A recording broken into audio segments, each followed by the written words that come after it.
Hello and welcome back to Let's Play Trudograd with me, BringItDon. The little old lady gazes at you sorrowfully and mumbles as she nervously intertwines her fingers. Oh, what has he done now? Why did he insult such a nice young man? What an old fool. I'm sorry. I'm sure you'll be alright, right? Please. You what's there to feel insulted about? It was a good laugh. That's passing strange. My husband is an old man. His mind's all tangled up. But you're still young, and you find such activities entertaining as well. Ah, it's a risky business, you know. While you're amused by his insults, someone else would have stabbed him. Probably so. Hey, can you answer a few questions? How can I deny such a handsome young thing? Ask. What's your name, oldster? I'm Ada, like the opera. Or Ida. What do you do here? I take care of the house. I make things to sell. What else can someone at my do at my age? I'm too old to go to work in a factory. And what can you tell me about Trudograd? I thought it was a grand city. A city that will persevere long after I pass on. But a few days ago, I met a young sidekick on my way home from the market. He asked me to look at the sky. At first I saw nothing in particular, but the harder I looked, the more I started to see it. Up there, in the smog above the tallest buildings. RFL, the cloud darkness of holy judgment, is what he called it. Said it was a bad omen, a sign of the coming Kralizek, end of the world. I was so terrified, I somehow lost most of the apples I was carrying home. Want to share some rumors with me? One day I was shopping at the local market, when a young fellow and two policemen grabbed me and started pulling at my headscarf. The young one was yelling, "It's him! Grab him! He's wearing a wig!" When he got a closer look at my face, he stopped the assault at once, and began to apologize profusely. Turns out he mistaken me for Albert Babushkin, a dangerous cross-dressing thief who dresses up like an old lady and mugs people. Some say he's still out there, probably sitting on a bench somewhere and laughing his wig off, watching the police hunt down honest old ladies. Alright, let's change the subject. Go ahead, I'm listening. Do you want me to talk to that old man of yours about the dangers of insulting random passersby? No, don't even try it. He's as stubborn as a mule with a stomach ache. You won't be able to convince him. Maybe so. Okay, I need to leave now. The old man who so grievously insulted you the first time you met nods in friendly greeting. Hey there, kid. I'm done insulting you, if that's why you're here. But seeing as how being insulted is all you're good for, I doubt there's anything else for us to discuss. I just spoke with your wife. She's afraid your zany stunts will get you killed one day. Oh, women, am I right? Why do they act like such scaredy cats all the time? Don't go to the tavern. The drunks will cut you up. Don't carry money around in your pockets. Thugs will steal it. Nag, nag, nag. What if I want to have some fun in my old age? Listen, young man. Here's what we'll do. I'll pretend to agree with you. I'll promise to never insult anyone ever again. But behind my wife's back, in distant parts of the city, I'll continue my delightful pastime. And the noble game of the steps will live on until my dying breath. How about it? Good plan. I'm all in. Good. The eccentric old coot slaps you on the shoulder and puts on a hangdog expression to show his wife he's given up his favorite hobby. Yeah, you're right. I should pay more attention to my health. I won't curse at people without reason any longer. Heed my words. Urfar the Big Mouth is officially retired from Insultathon. The old woman nods in agreement and smiles. Urfar turns away, as if weighed down with regret. He gives you a sly wink as he does. Good to hear. Now I'll leave you be. The foul-mouthed geezer's wife meets you with a friendly nod. She looks a tad tired. Just don't say the old man's been insulting you again. Let's discuss my conversation with your husband. I saw it all. I never expected you to succeed, but somehow you made him see the light. I hope he's really changed and won't continue insulting folks behind my back. Please take this sweet roll. I made it myself. Now that's some good eating, thanks. The old lady hands you a glazed sweet roll. You can barely resist tearing into its doughy goodness right then and there. Alright, see you later. I really want those rubles off the table.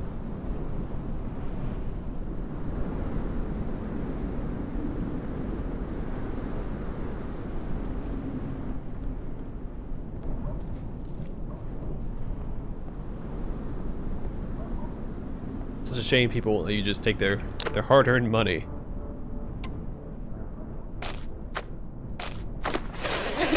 Alright, assuming there's stuff in here to steal. May as well stealth up to the best of my ability.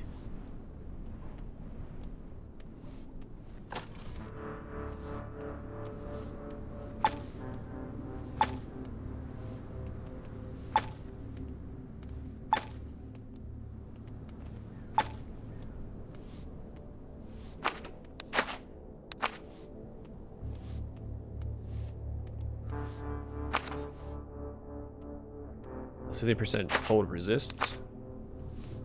Don't need it. Have plenty of good stuff already.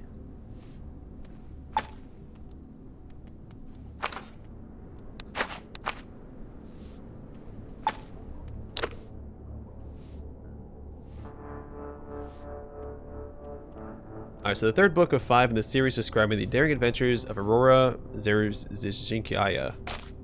I butchered the pronunciation of that. That autumn, infamous oil baron Tajibek Saidov went hunting with his retinue. For 3 days and 3 nights, his snow-white motorcycle raced across the plain, with guards, courtiers, and advisors following close behind. Taking up the rear of his posse were multiple Kamaz trucks, carrying tents and carpets, camp furniture and slaves. These same slaves set up camp every evening, prepared food, and delighted the ruler with poetry and music. On the 4th day, they discovered an abandoned farm. The branches of the trees were bent low under the weight of ripe peaches and plums. Wild goats and sheep walked among them, attracted to the coolness of the ponds. And a concrete statue of Lenin stood in the middle of it all, gazing sadly at the destroyed village council building. Tajibek's heart was overjoyed. Taking the gilded Mauser from his belt, he ordered the hunt to begin. Now, the goats and sheep were butchered and sent to the cauldrons. The servants cut down the fruit trees to build fires for the camp. And Lenin was in short order thrown down from the pedestal. There's no ruler in these lands who would stand above the brilliant oil baron. As the baron's people settled down to eat, a large caravan appeared near the farm. It was carrying slaves and goods. As soon as the merchants discovered the identity of the chief, they fell on their knees before Tajibek, the most glorious of the oil barons. They spread a rich carpet at his feet, offered a carved seat inlaid with gems and covered with velvet, and asked him to appraise their goods. Tajibek was offered gold-plated Kalashnikov assault rifles, body armor embroidered with pearls and turquoise, Alton helmets finely engraved in silver and gold. Tajibek paid handsomely for the goods, for he loved to make generous gifts to his soldiers. Then 2 prisoners were displayed before him. The first of these was an advisor from Benzadar, Ali Okten, who had been captured on a business trip. The second prisoner was a woman. Her limbs were manacled, and her body battered and bruised. But despite this, the slave was beautiful, like a motorcycle from the Podolsk mechanical plant. The baron's harem was 101 women strong, but he had never seen such a beauty. He was informed that the she-slave had been captured during an unsuccessful raid on a gasoline train. Tajibek Saidov rewarded the merchants. Since he was at war with Benzadar at the time, he ordered the advisor bound to his motorcycle. The next morning, he would chase the baron's iron horse until his spirit left the body. The female prisoner he ordered washed, anointed with oils, and delivered to his tent at nightfall. Seeing how she glared at him in return, he was greatly amused, and released a guttural laugh before retiring to the feast. Continue the saga in the 4th book, Aurora's Escape. Alright, so we've read the first one. We missed the second one.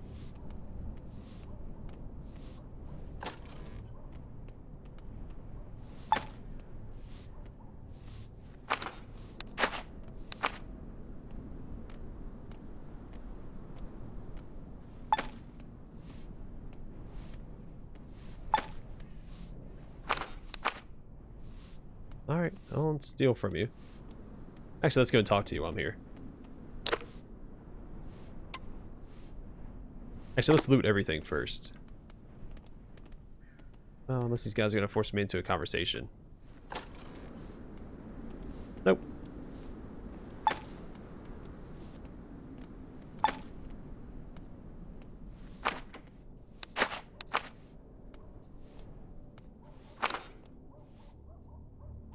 And fish.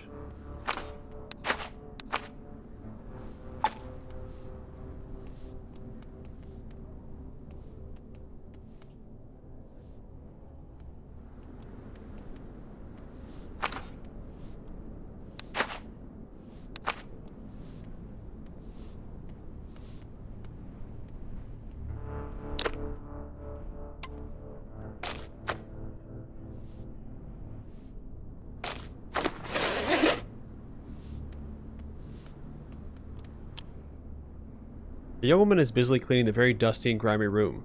Sensing you standing next to her, she turns to you with a smile, surprised.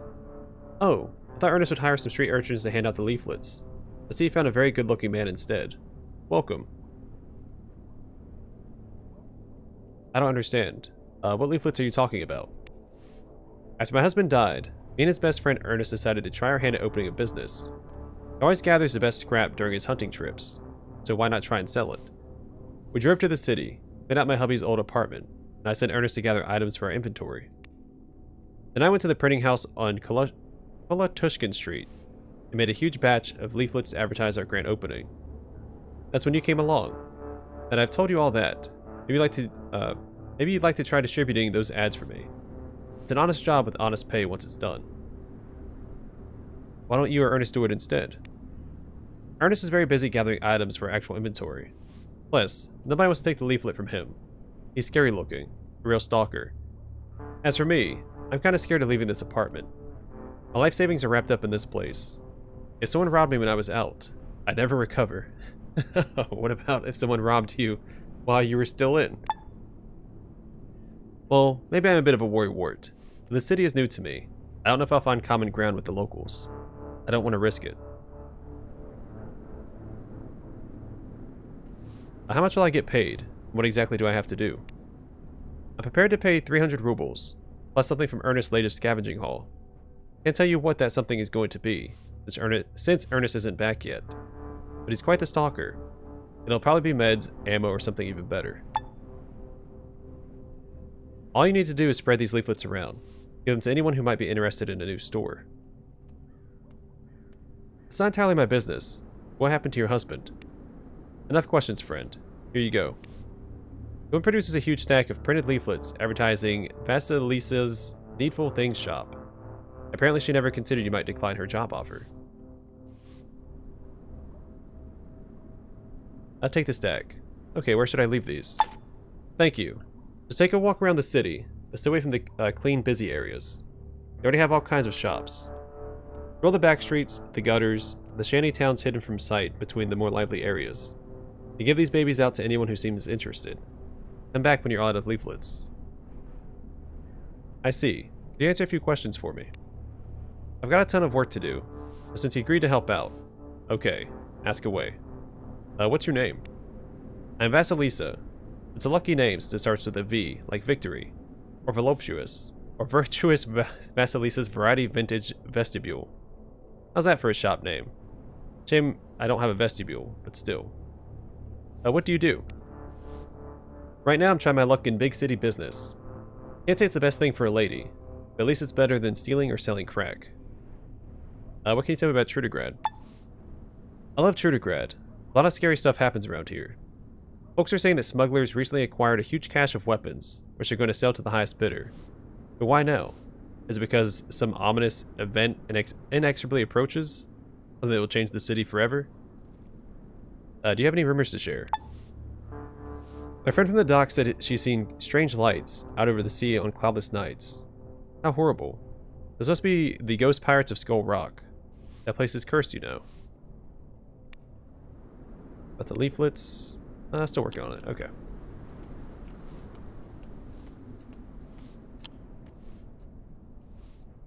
A man with curly hair and a gloomy, stubbled face looks up at you with worried eyes. Hey, I'll pay. I'm just getting up the courage to do it. I've already found a container of the right size. That shoebox under the bed. I'll do it. I promise.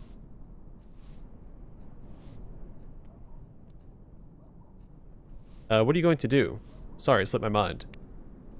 The man looks at you dubiously and starts massaging his temples. I don't want to talk about it. Just leave me alone, please. Come on, I just want to know what this debt thing is about. The man thinks his actions over carefully. He gives an exhausted snort and says under his breath, Curious, aren't you? Wait until we get to the scary part. A couple of days ago, I lost at nuclear blackjack to Ruslan Lee, the card sharp. I thought at first he must be one of his friends. How much did you lose? $1 million? If only it were about money. God, I'd be so happy. Well, are you going to tell me what it was? I, Peter Nekyayev, bastard and loser, gambled and lost my mother's heart. Hapless card player makes it to add something, but instead just lowers his curly mane, horrified at his own confession.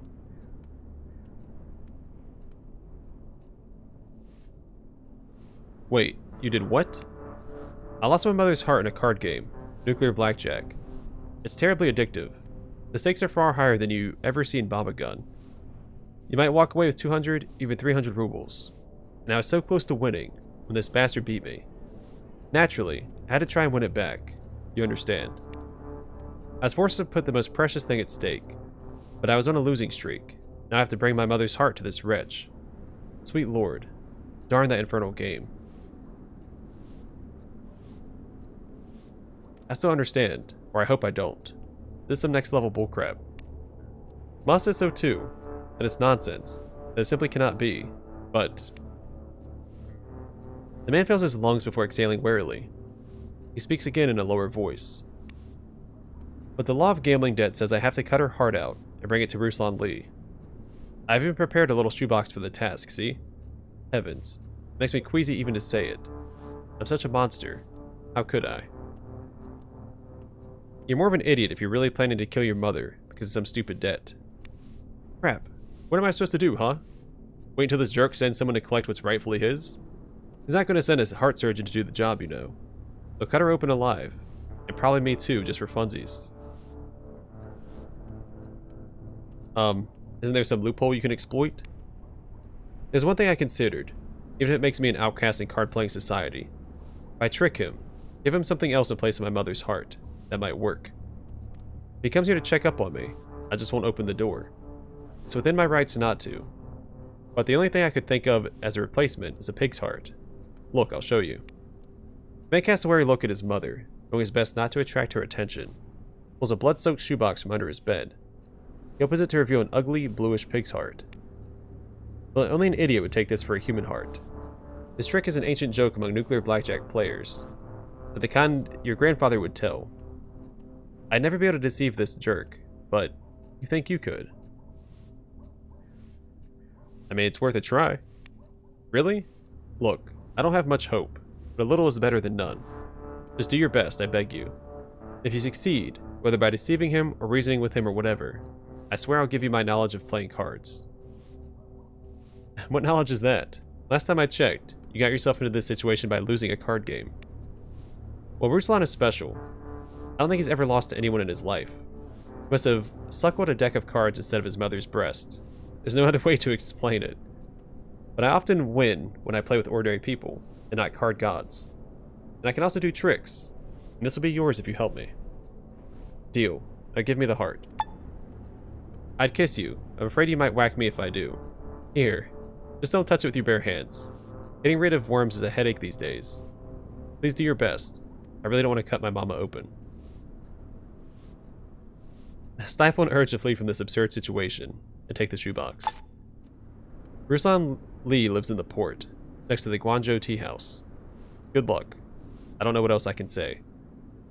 What else is there to say? Wait here. A hapless card player, Nakayev? It's spelled different. Massages his temples nervously. Seeing you, he says in a small voice. Well, spill it. Any new developments? No. I just wanted to ask a couple questions. Well, okay, shoot. At least it will distract me from my problems. What's your name, big guy? Haven't I told you? Crap. This horror my life has turned into is enough to drive even the most basic things from a man's mind. I'm Nekayev. Peter Nekayev. And what can you tell me about your life? I used to make a living playing cards and doing tricks, until more renowned masters like Amadeus Telerov squeezed at me out. But now cards make me sick. Ugh. What can you tell me about the city? Mom and I are from here. We've never been anyplace else. We have nothing to compare it to. What else? I don't remember much about the troubled times. Nothing at all about the pre-war days. Otherwise, life here is stable. Maybe a bit gloomy at times. Any rumors from the city? Personally, I'm not a big fan of Bomba Gun. First, because all card games make me sick now. And second, if you don't play for money, most players intentionally yield without showing what they're strategically capable of. Boring. I see. Listen, how about we change the subject? I need to muster up my courage, Think of something. Save my soul. And try not to hurt Mama along the way. Here you come with your chit-chat. Well, okay, let's talk some more. What do you need? Alright, so he gave us a pig's heart. A real genuine pig's heart in a shoebox. You can pass it off as a human's heart, or at least try to do so.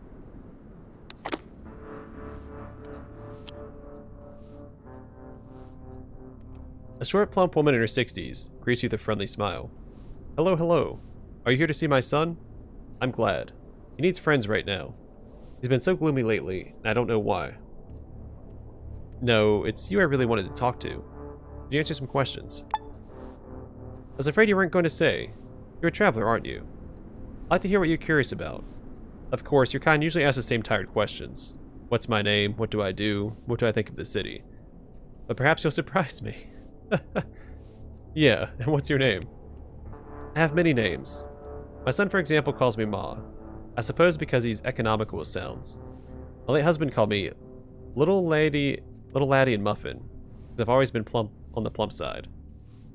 My friends call me Ladushka, Ladonka, Lida Sergeyevna, Lidusik. When I was a child, my mama called me Piggy and Kavronya. I wasn't squeamish. I'd eat anything. Bran, roots, acorns, barley, malt, oil cake. Once even ate a bug. I'm not kidding. Every spring when I was a child, Maybugs used to come to our fields. They were huge. I never see bugs like since the war. I've never seen bugs like them since the war. That's a weird sentence. Anywho, my older brother brought me home and said, "Here's a candy for you." I put it in my mouth and burst out crying. Yeah, you can call me Lydia. Lydia Nekayeva. And what do you do for a living? I think I've tried everything in my day. Worked as a cook, a bricklayer, a kindergarten teacher, a street cleaner. After the war, I was offered to head a field kitchen on a food expedition, but I refused. Now I build greenhouses sometimes. And what's your occupation, dear? I'm an Adam agent. I'm looking for a railgun hidden somewhere in the city. So you come from Adam. The girls won't believe it when I tell them. And what did you say you were looking for? A railgun? Is it something like a train? Are you going anywhere? Although that might be classified. I'll keep mum. It'd be kind of neat. Comes up a lot. People ask you what you do, and you can introduce yourself as an Adam agent. As if, like after a couple days' time, whoever you tell you're an Adam agent, if you come back, they've been killed.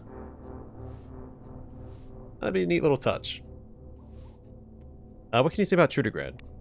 Trudograd. You know what we used to call it back in the village? The big city. And we were right. It eventually grew so big it devoured our village. By 1975, it was a bedroom community. I don't live there anymore. Now it's only for posh people. But I don't complain. After all, my shack is in the big city as well. Yes, it is. My dear big city. Have you heard any rumors you'd like to share? Interested in rumors? We have plenty of them. Have you been to our port? A friend of mine used to go there to feed sparrows. Now there's not a single sparrow left in the entire port. Must be radiation. Now she feeds ducks in the scrub behind the great corner. Terrible place. Or take the scrap quarter, for example. Even something as innocent as an apple sold by a scurrilous, cold-blooded murderer. People say he'd kill anyone for the right price. Just terrible. In the suburbs, there's a magician there who was showing tricks that are literally impossible to repeat, though many tried. I'm telling you, it's black magic, Satanism. The devil take him. Maybe he already did. Let's see. I have bad news. Peter gambled your heart in a card game and lost. The old lady, whose life the hapless card-playing son gambled and lost, waves dismissively. Sweet lord, now you're talking all that gibberish too. Repeating this bad joke over and over won't make me believe it. Losing your mother's heart in a card game. How can a son wager his mother's heart in some stupid game? This is rubbish. You better find out what's really making him so sad. You're his best friend after all. What makes you think I'm a friend of your son's? You walked right in without knocking. If you're not a friend of his, what would bring you here? There isn't any other reason for you to pay us a visit. So don't be shy. I know who you are and what you two rascals have in common. Your love for cards, undoubtedly. Perhaps alcohol as well. There's nothing wrong with that. I've allowed him to drink since he turned 21. He's a grown man. What else can he do while away all the time? Do while away the time. What else can he do while... Okay, another weird sentence. Do you know Ruslan Lee? I just know he's a card player.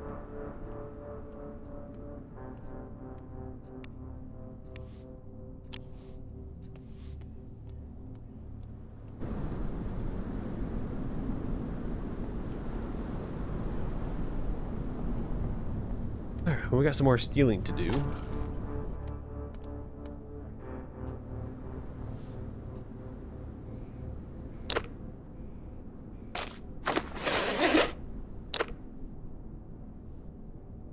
Oh yeah, so we also got the leaflets. These leaflets are an advertisement for the Vasilisa's Needful Things shop near the Mikhalych Tavern. Or Mikhalych.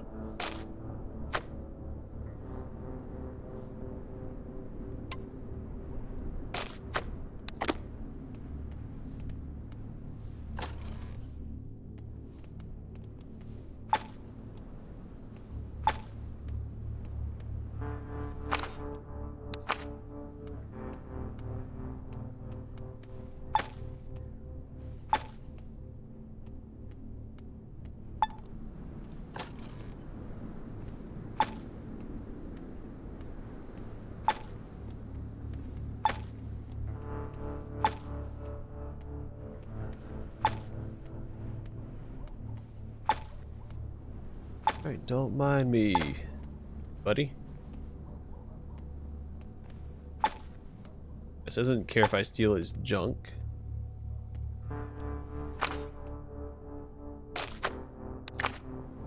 Alright.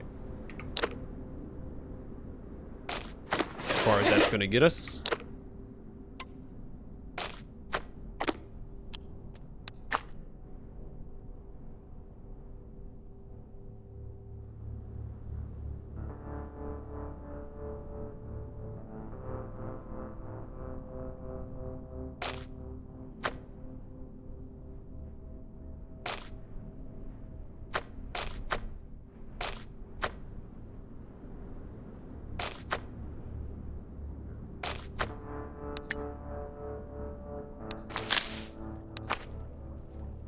A drunk with a murky gaze is silently whispering to himself.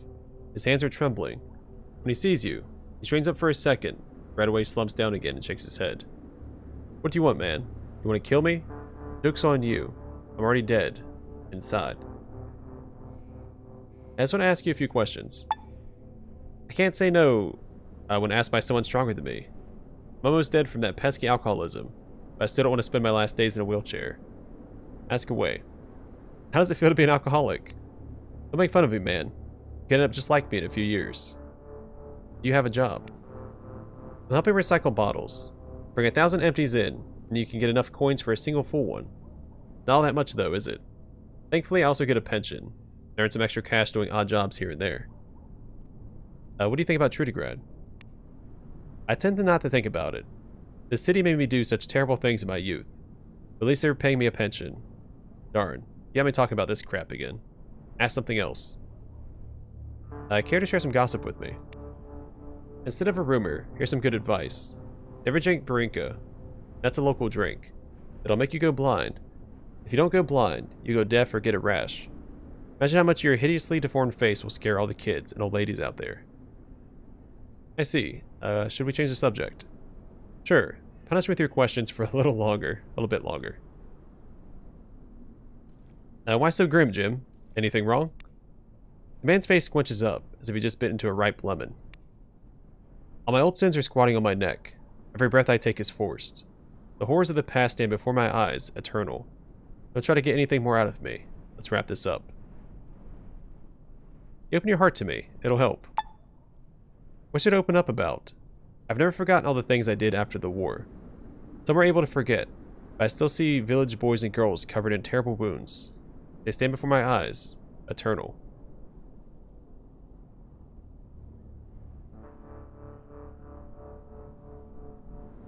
Your remorse is only human, buddy. Why didn't my humanity make an appearance when it really mattered? Enough talk. I drink myself to death in peace. I have to go now. Don't be too hard on yourself. You only have one life. Don't spend it sulking. I never got this guy's name either. I wonder if he'll come up for a quest later on. I thought we've heard about him already as well.